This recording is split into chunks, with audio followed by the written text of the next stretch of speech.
कुठलंही मंदिर सांगा, मी तिथे यायला तयार आहे. मी सगळी कागदपत्र घेऊन येतो. तुमच्यात हिंमत असेल तर तुम्ही कागदपत्र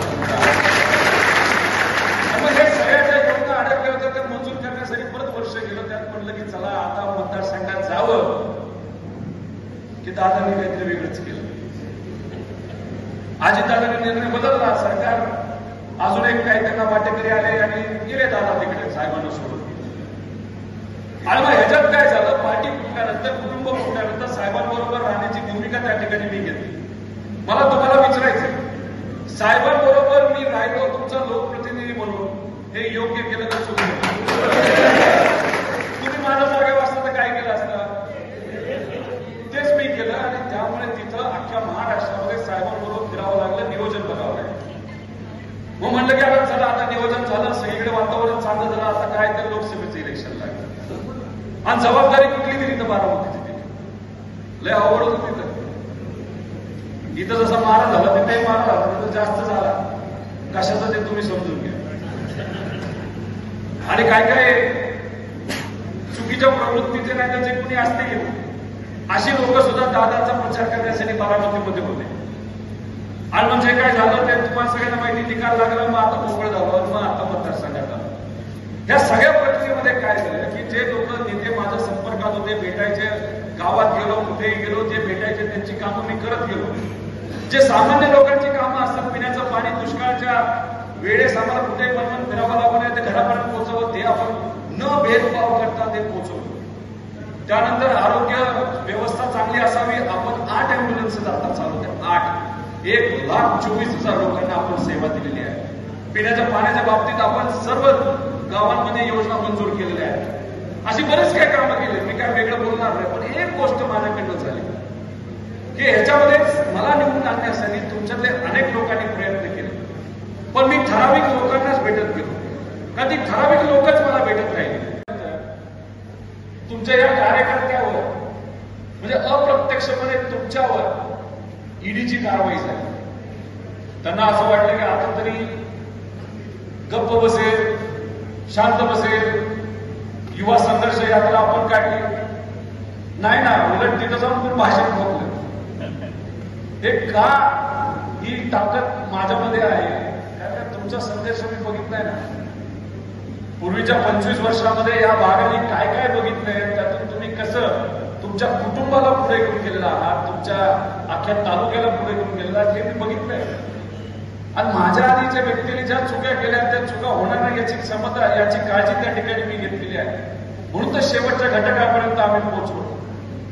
आणि हे जे पदाधिकारी प्रामाणिकपणे साहेबांच्या विचाराबरोबर राहिले. गेल्या 2-2.5 वर्षामध्ये यांना सुद्धा संधी मिळाली असते, कुठेतरी इकडे जा तिकडे जा, हे आमिष ते आमिष, पण त्या आमिषाला हे आहारी पडलेलं आहे. तुम्ही आहारी पडला नाही. एकदा आपल्या सर्वांसाठी मला असं वाटतं टाळ्यापासून आपल्यासाठी तुमची ताकद फार मोठी आहे. येत्या काळामध्ये या परिसरासाठी खूप काय आपल्याला करायचं. एमआयडीसीचा मुद्दा फक्त थोडक्यात घेतो, बाकी विकासाचे मुद्दे मी घेणार नाही. एमआयडीसी या तालुक्यात व्हावी यासाठी सुद्धा सर्वे झाला होता, आम्हीच केला होता. आता 50 एकराची एमआयडीसी ना, एमआयडीसी समजू नका, ती लोखंडे साहेब जे माजी खासदार आहेत आणि इथले माजी आमदार आहेत त्यांची ती प्रायव्हेट वसाहत आहे. 50 एकरात काय येईल, काहीच येणार नाही. हे तुम्ही सर्वांनी 25 वर्षात बघितलं. आपली इच्छा होती की 1000 एकराची एमआयडीसी हवी, कारण का बारामतीची पहिली एमआयडीसी झाली होती ती 1000च्या खालची होती. आपली इच्छा होती कर्ज सांगितली एमआयडीसीचा होणार असेल की 1000च्या पुढे असेल. आता दोन्ही बाजूचा सर्वे आपण केल्यानंतर जामखेडला सुद्धा फॉरेस्ट खूप मोठ्या प्रमाणात आहे.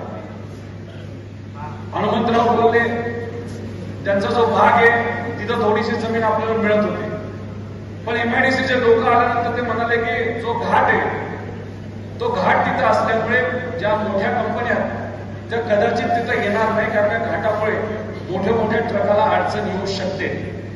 मग तिथं ती 200-300 एकर जमीन मिळत होती ती त्या एमआयडीसीने नाही म्हणून उद्या छोटी एमआयडीसी करू असं त्यांनी सांगितलं. म्हणून अख्खा जामखेड आणि अख्खा कर्जत तालुका पिंजून काढल्यानंतर त्यांनी पाटेगावच्या इथं आपल्याला एमआयडीसी करणं योग्य ठरेल असं सांगितलं. मग तिथं फायनल जी एमआयडीसी आहे पाटेगावची 1200 एकराची, त्याला मंजुरी HPCD महाविकास आघाडीच्या काळामध्ये त्याला मंजुरी तिथं मिळाली. पाटेगाव किती आहे? तर बारामती तालुक्यामध्ये काम करण्यासाठी इंदापूर तालुक्याची लोक जातात, दौंडची जातात, 50-60 किलोमीटरवर जातात. आपल्यावर ही एमआयडीसी किती आहे? 20 किलोमीटर 25 किलोमीटरवर आहे. त्याच्याच बरोबर त्याला लागणारा जो प्रमुख रोड आहे हा समोरचा रोड आणि सोलापूर नगरचा रोड अहिल्यानगरचा, तो आपण गडकरी साहेबांकडनं मंजूर करून आणतो. ते कागद आपल्याकडे, आपण काय हवेत बोलत नसतो. शेवटी पवार साहेबांच्या कुटुंबातला आहे, हवेत तर बोलू शकत नाही. जे काय आहे ते खरंच व्हावं. आणि मग हे दोन रोड जिथं एकत्र येतात तिथं आपण एमआयडीसी मंजूर केली. दुसरं, गडकरी साहेबांशी मी त्याचा पाठपुरावा केला नव्हता, मी जे खरं ते सांगतो. पण 6 लेन रोड हा सुरत पासून ते दक्षिण भागामध्ये तिथं जाणारा, तो सुद्धा आपल्याला मंजूर आहे. आणि हा रोड आणि हे दोन प्रमुख रोड असल्यामुळे आपल्या एमआयडीसी मध्ये 100% तिथं कंपन्या येणार म्हणजे येणार. आता आम्ही काय करू शकतो मी वेगळं बोलणार नाही, कारण पवार साहेबांचं मार्गदर्शन आहे. उद्या जाऊन या देशामध्ये कुठल्याही एखाद्या इंडस्ट्रीवाल्याला सांगितलं की बाबा माझ्या मतदारसंघामध्ये कारखाना टाकायचा आहे, साहेबांना सांगितलं साहेब त्यांना सांगा. कारण का महाराष्ट्रामध्ये पूर्वीपासूनचा जर आपण इतिहास बघितला, सगळ्यात जास्त एमआयडीसी आदरणीय पवार साहेबांनी आणलेल्या आहेत या महाराष्ट्रामध्ये.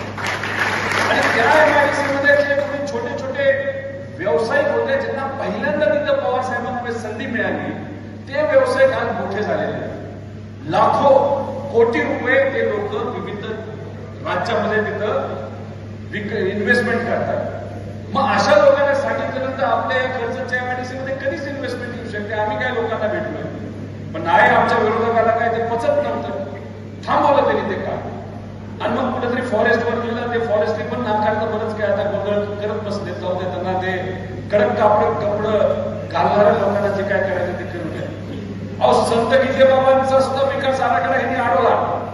निधी 6.5-7 कोटी रुपये आपण टाकला. संत सीताराम बाबांचा पण निधी यांनी, माझा जो संपर्क आहे तो प्रामुख्याने बाहेर राहिला.